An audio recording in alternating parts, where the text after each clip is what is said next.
So hello guys, I am Yash Kukreja and आज का जो वीडियो है वो काफी ज्यादा इंपॉर्टेंट है उन लोगों के लिए जो कि फर्स्ट ईयर के अंदर हैं या तो फर्स्ट ईयर के अंदर जाने वाले हैं, क्योंकि मैं कुछ ऐसे पॉइंट्स डिस्कस करने वाला हूं जो कि उन्हें आगे जाके काफी ज्यादा हेल्प करेंगे।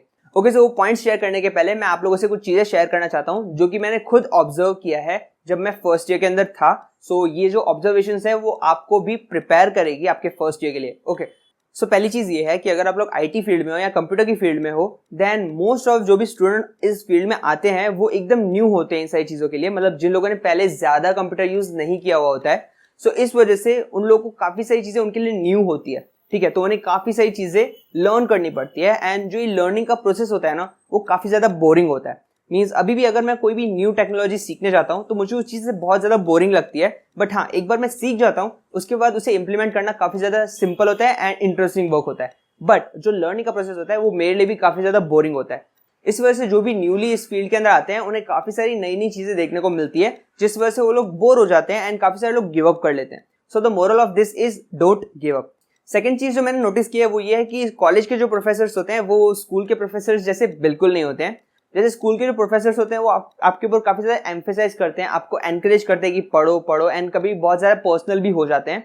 बट कॉलेज के अंदर जो प्रोफेसर्स होते हैं वो काफी ज्यादा प्रोफेशनल होते हैं एंड वो जो रिलेशन है आपके साथ वो सिर्फ अपने सब्जेक्ट तक ही रखेंगे, मतलब उनका काम है सिर्फ आपको पढ़ा के आपके डाउट सॉल्व करना, दैट्स इट। उसके बाद बहुत ही कम ऐसे प्रोफेसर्स होंगे जो आपके साथ पर्सनल रिलेशन रखेंगे भी। And same goes for your parents. आपके जो पेरेंट्स हैं वो भी आपको थोड़ा सा छोड़ देते हैं आपके ऊपर, मतलब आपको वो लोग पढ़ाई के लिए फोर्स नहीं करेंगे कि पढ़ पढ़ पढ़, ऐसा कुछ भी नहीं करेंगे।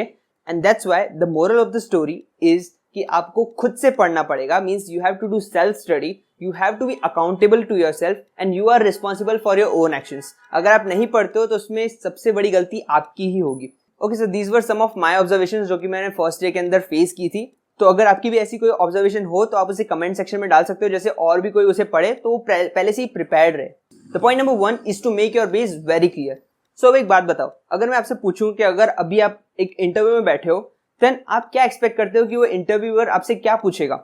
मीन्स कुछ लोग बोलेंगे कि बहुत ही ज्यादा टेक्निकल क्वेश्चंस पूछेंगे, कुछ लोग पूछेंगे कि बहुत कोई टेक्नोलॉजी के रिलेटेड बहुत ही ज्यादा डीप में कोई कुछ चीजें पूछेंगे।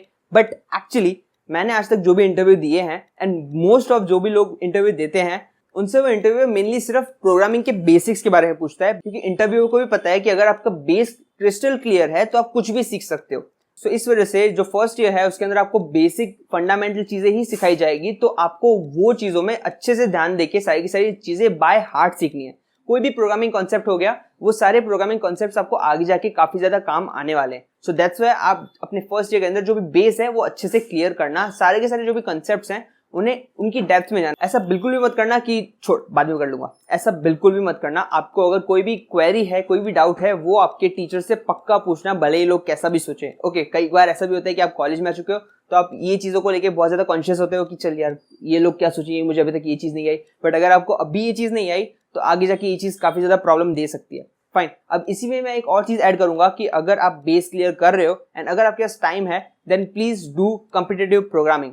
ठीक है, अब बहुत सारे लोग इस चीज को लेके बहुत ज्यादा हाइपोथेटिक हो जाते हैं कि कॉम्पिटिटिव प्रोग्रामिंग मतलब क्या, मैं कॉम्पिटिशन में पार्ट लूं? सो इसका जवाब है बिल्कुल नहीं। कॉम्पिटिटिव प्रोग्रामिंग से मेरा पूरा मतलब ये है कि आपको प्रैक्टिस करनी है आपके कोड की। आपको फर्स्ट ईयर के अंदर कोई एक प्रोग्रामिंग लैंग्वेज तो आ ही जाएगी एंड उसी प्रोग्रामिंग लैंग्वेज के अंदर आप अगर कॉम्पिटिटिव प्रोग्रामिंग की वेबसाइट्स पे जाओगे जैसे कि हैकर रैंक, एंड वहां पे जाकर के आप वो प्रोग्रामिंग लैंग्वेज सिलेक्ट करोगे तो आपको अलग अलग क्वेश्चंस आएंगे उन प्रोग्रामिंग लैंग्वेज के अंदर ही। अगर आपको समझ में नहीं आते हैं तो इट्स ओके, बट आपको ट्राई करना है उसे सॉल्व करने का, क्योंकि उसमें आपको और नए कॉन्सेप्ट्स भी बताएंगे जो कि आपको कॉलेज में ना सिखाएं एंड आप खुद ब खुद उसे सेल्फ स्टडी करके और ज्यादा अच्छे हो सकते हो उस प्रोग्रामिंग लैंग्वेज के अंदर।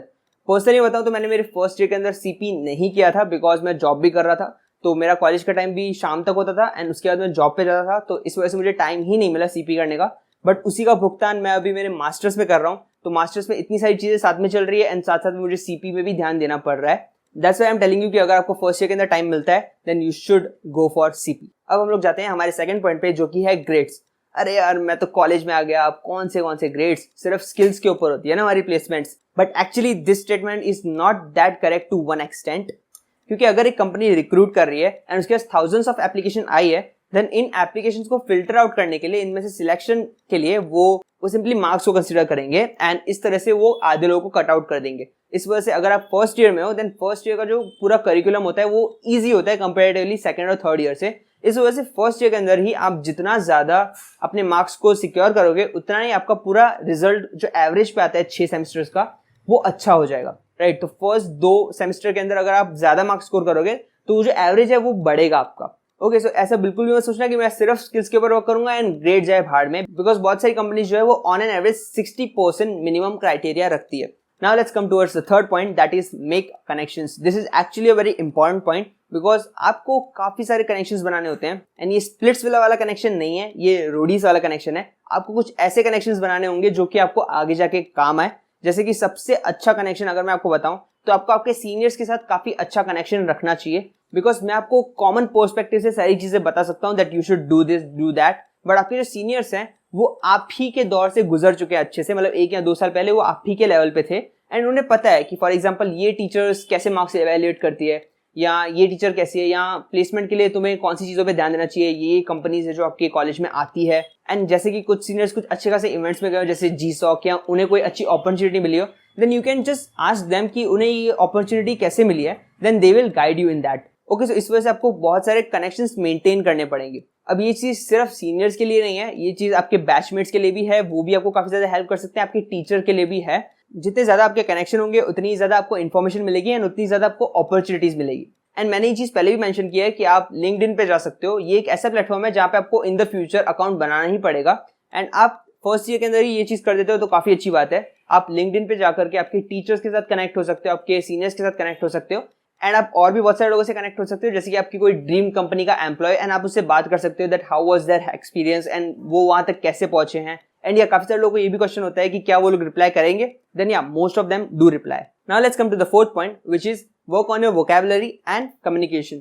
सो इस चीज का एकदम स्ट्रेट फॉरवर्ड आंसर मैं दूंगा कि आईटी फील्ड के अंदर जो कम्युनिकेशन होता है वो मेनली फॉर्मल वे में होता है एंड आपकी अच्छी वोकैबुलरी बहुत सारे लोगों को इंप्रेस करती है। सो अगर आपकी इंग्लिश वीक है देन फर्स्ट ईयर के अंदर आपको एक्चुअली आपकी इंग्लिश काफी ज्यादा अच्छी करनी चाहिए, जैसे आपको फ्यूचर में प्रॉब्लम ना हो। ऐसा ना हो कि आप थर्ड ईयर के अंदर जब आप इंटरव्यू देने जा रहे हो देन ये चीज आपको problem they, fine, because actually English communication काफी ज्यादा प्रेफर किया जाता है एंड उसमें भी अगर अच्छी वोकैबुलरी हो देन दिट्स सोने पे सुहागा राइट्स। एंड अगर आपकी इंग्लिश अच्छी है then you can work on your communication and also email कैसे लिखते हैं and also work on your grammar etcetera. The fifth point is focus on one niche. काफी सारे फर्स्ट ईयर स्टूडेंट्स को, इवन मुझे, ये एक बहुत बड़ा मिसकंसेप्शन था कि जितनी ज्यादा टेक्नोलॉजी, जितने ज्यादा प्रोग्रामिंग लैंग्वेजेस मुझे आती है उतना ज्यादा अच्छा। मींस अगर आपको ऐसा लगता है कि मुझे सी लैंग्वेज आती है, जावा लैंग्वेज आती है, पर्ल आती है, डार्ट आती है, बहुत सारी जो भी प्रोग्रामिंग लैंग्वेज आती है, देन वो काफी ज्यादा अच्छा है आपके लिए, बट एक्चुअली ऐसा नहीं है। बिकॉज जितनी ज्यादा प्रोग्रामिंग लैंग्वेज आपको पता होगी, जितनी ज्यादा टेक्नोलॉजी आपको पता होगी, आप किसी में भी एक्सपर्ट नहीं हो, आपको सिर्फ पता है वो लैंग्वेजेस एंड जब आप वो करने जाओगे कई बार ऐसा होगा कि आपको बहुत ज्यादा कंफ्यूजन्स होंगे इन बिटवीन। सो अगर आप बहुत सारी प्रोग्रामिंग लैंग्वेजेस सीखने का सोच भी रहे हो देन इट्स ओके, बट आपको एक्चुअली एक मेन प्रोग्रामिंग लैंग्वेज या एक मेन टेक्नोलॉजी है उस पर फोकस करना है जो आप बता सको कॉन्फिडेंटली कि yeah I am confident in this field. Okay, so आप ऐसा बिल्कुल मत समझना कि बहुत सारे प्रोग्रामिंग लैंग्वेज आना अच्छी बात है कि आप इंटरव्यूअर के पास जाओगे, इंटरव्यू बोलेगा कि आप कौन सी लैंग्वेज में कंफर्टेबल हो and you will be like सारी, एंड वो आपसे कोई सवाल पूछेगा एंड आप कंफ्यूजन की बेस पे वहां पे अटक जाओगे एंड वो अच्छा इंप्रेशन नहीं देगा। इस वजह से आपको एक नीश पे सबसे मेन फोकस करना है कि एट द एंड अगर इंटरव्यूअर आपसे पूछे कि आप कौन सी चीज में कॉन्फिडेंट हो तो आप बोल सको कॉन्फिडेंटली कि I am comfortable in this language. So yeah this were the 5 point जो कि मुझे लगता है कि आपको जिसके ऊपर वर्क करना चाहिए। बट या here is your bonus point, that is the 6th point which is relax.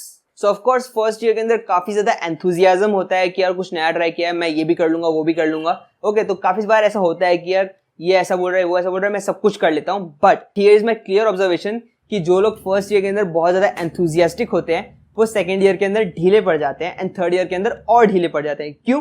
Because first year के अंदर आपकी जो स्टडीज होती है वो इतनी होती है, मतलब सिंपल होती है, बेसिक होती है एंड तब आप अपनी इतनी एनर्जी दे रहे हो, ठीक है। एंड सेकंड ईयर के अंदर इतनी हो जाएगी तब आपकी ऑफकोर्स एनर्जी डाउन होगी कि ये क्या हो गया, एंड थर्ड ईयर के अंदर ऐसे जाएगा, मतलब एकदम एक्स बन रहा है आपका। ओके, सो मैं अगर आपको सिंपल वर्ड्स में कहूं तो फर्स्ट ईयर में आपको टाइम मैनेजमेंट के साथ साथ एनर्जी मैनेजमेंट भी समझना पड़ेगा। तो आपको ये चीज समझनी पड़ेगी फर्स्ट ईयर एक्चुअली कंपैरेटिवली काफी इजी होता है सेकंड एंड थर्ड ईयर से, एंड तब अगर आप बहुत ज्यादा एनर्जी लगा देते हो देन सेकंड ईयर में आते आते आपकी एनर्जी डाउन हो ही जाती है। इस वजह से आपकी जो एनर्जी है वो नीचे से ऊपर लो, आप रिलैक्स कर सकते हो एंड को करिकुलर एक्टिविटीज में भी ध्यान दे सकते हो okay, so don't pressurise your self from the first year. अगर कुछ चीजें नहीं भी होती है तो वो आगे जाके कवर हो जाएगी, यू हैव टाइम।